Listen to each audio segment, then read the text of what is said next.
Because it was still afternoon, because she was in a strange room, because she was napping rather than sleeping. "I'll just lie down for a bit and see what happens," she'd told Pierce.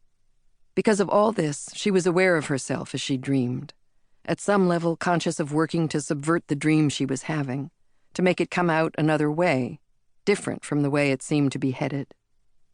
She was trying to get to Gus, that was the idea. Somehow she knew that he was far away and by himself, that he was in trouble. It was one of those dreams of turning wrong corners, of ending up in nightmare neighborhoods or in twisting, empty corridors, of searching in vain. A dream of haste, too, yes. Now she understood that she was late, terribly late. She was trying to run, but her legs were thick and heavy, hard to move. "Oh, this is classic," she thought, floating over the whole mess. "This is so predictable. Let's not," she thought. And it worked. For here was Gus suddenly, conjured by her, shoved into the dream where he wasn't yet supposed to be. She still had miles to go. He looked younger than he'd been when last she'd seen him in life. He was smiling fondly at her. "I'm sorry to be late," she said. This came out oddly because, she realized abruptly, she was weeping. "Oh, you're always late," he said carelessly, affectionately, and she woke up. It simply wasn't true, what he'd said. She was never late. And this accusation, even so lightly made, this was the part of the dream that left her most disconcerted. She lay in the wide bed, the sensation of weeping still with her, in her throat, her chest, and looked around the room, the hotel room. They were in Boston, in an expensive hotel overlooking the public garden. She had booked it. She had even specified the floor, high up enough to be looking across into the trees.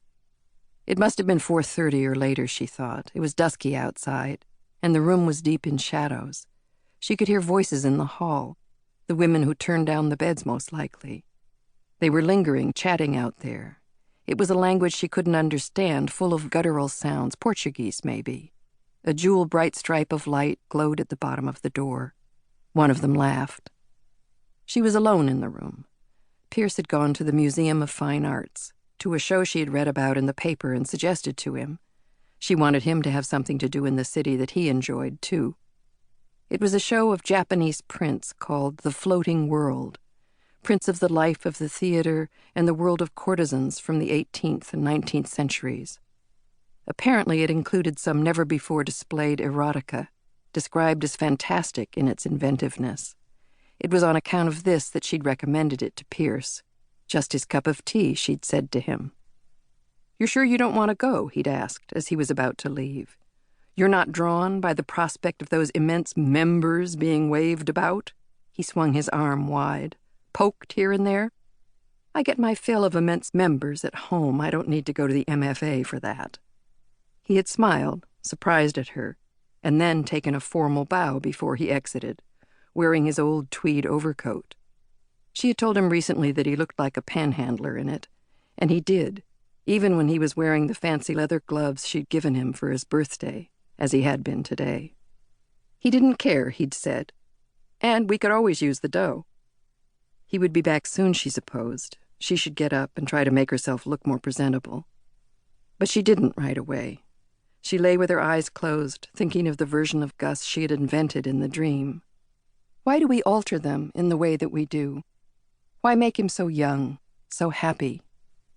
Erasing it, she supposed, the way he'd died, the awfulness of it, its solitariness, as she thought of it, though he'd hardly been alone. Gus was her brother, younger by 14 years. He would have been 45 now, if he'd lived. He'd died 6 years earlier. For the most part, she'd stopped thinking, or even dreaming, about the moment of his death, the exact way it happened, which she was grateful for. But she still dreamed of him, and she was grateful for this, too. In this afternoon's dream, he seemed to have been in his early 20s, handsome, smiling, teasing her. That was his age at the point in their lives when they'd been closest. Before then, she hadn't paid much attention to him. He was so much younger, 4 years old when she went off to college, 11 when she married. But a few years after that, when Gus was still in high school and she and Pierce were first living in New Hampshire, their parents divorced and things changed. Their father moved to California and disappeared. though for a few years he still called her occasionally late at night, mid-evening his time, loaded, weepy, full of useless and temporarily felt love. The first few times he did this, she had stayed on the phone with him as long as he wanted to talk. She had imagined finding some way back to the affection that had existed between them when she was a girl. But nothing happened as a result of the calls, nothing changed. They began and ended the same way each time, as if he had no memory of the one before, and probably he didn't. Probably he had some vague notion when he woke the next day that he'd talked to someone he knew. Maybe he even remembered it was Leslie. But he clearly remembered nothing specific.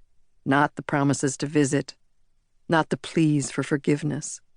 In the end, she started turning off the phone when she and Pierce went to bed. Their mother moved into a one-bedroom apartment after the divorce, and Gus slept on a daybed in the living room. When he went away to college, she gave the bed to the Salvation Army and bought a real couch. She was tired of not having what she called a decent place to entertain. And that became Gus's bed when he was home. She was dating by then, and often didn't come back to the apartment at night at all, so Gus would wake alone in the morning, fix his own breakfast, and start calling his old high school friends for company. Pretty quickly, he stopped going home on school vacations and began to come instead to stay with her, to stay in the house just across the river into Vermont that she and Pierce had bought a few years after he got the job at Dartmouth-Hitchcock. They gave a room over to him, and he slowly began to accumulate stuff in it, books, sports equipment, records, and tapes and posters. After college, he'd gone to work in Boston, but he still came home regularly, home to Pierce and Leslie's house.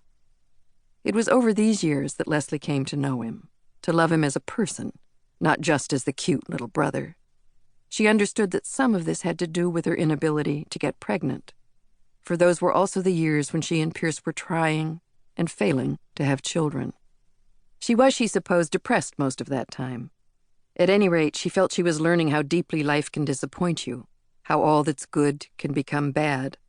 For she and Pierce had turned away from each other then, and why not, when the most joyous, intimate connection between them had become enforced, more or less a topic for public discussion with doctors, with nurses, a matter simply of successful or unsuccessful function.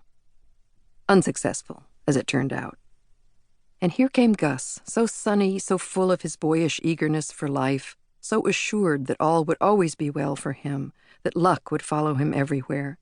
He had a friend from college, Peter, who was also working in Boston, and he sometimes came up with Gus on weekends or for holidays. The fun boys, they called themselves. And they were fun.